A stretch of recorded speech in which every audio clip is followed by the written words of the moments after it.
Assalamu alaikum warahmatullahi jama'a, barkamu da warhaka, barkamu da kasancewa da ku a cikin wannan sabon bidiyon.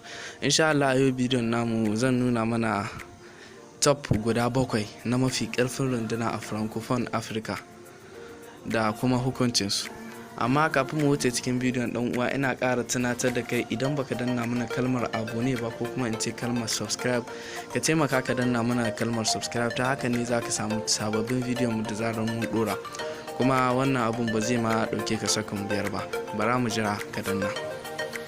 Yawa na san yanzu ka danna, muna godiya sosai.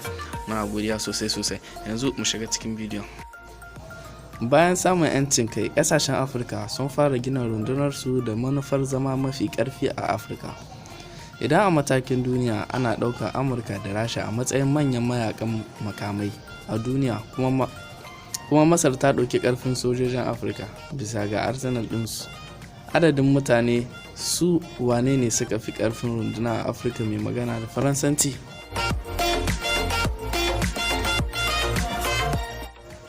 Jamhuriyar Demokaradiyyar Congo. Sojojin Congo suna da sojoji sama da 50, sojojin ruwa 20, motocin yaƙi 200, kuma suna da kasafin tsaro na dala miliyan 90.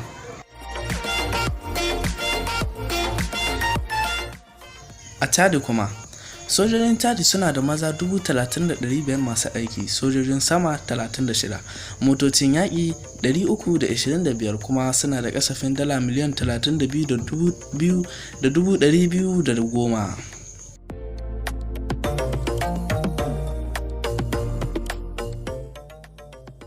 Sojojin Niger kuma na da maza 500,500 masu aiki, sojojin sama 26, motocin yaƙi 180, da kasafin kuɗin tsaro na dala miliyan 230.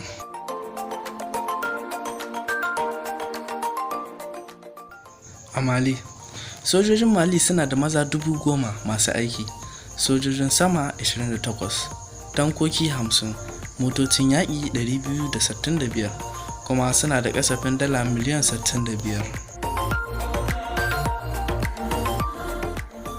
Ƙasar Kamaru, sojojin Kamaru suna da maza 14,500 masu aiki, sojojin sama 31, sojojin ruwa 64, da manyan bindigogi 60, kuma suna da kasafin tsaro na dala miliyan 350.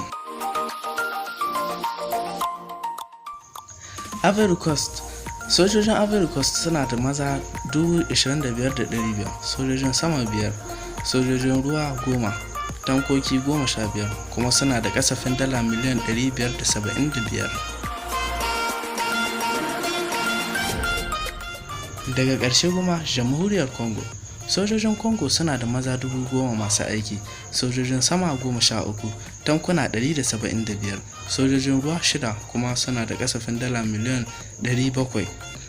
Duka anan muka kawo muku ƙarshen wannan labarin. Idan kuna so ku ci gaba da samun labaran Niger da kuma gewayenta, ku danna kalmar abone, sannan kuma ku danna mana like domin bidiyon ya je ga sauran 'yan uwa. Mun gode.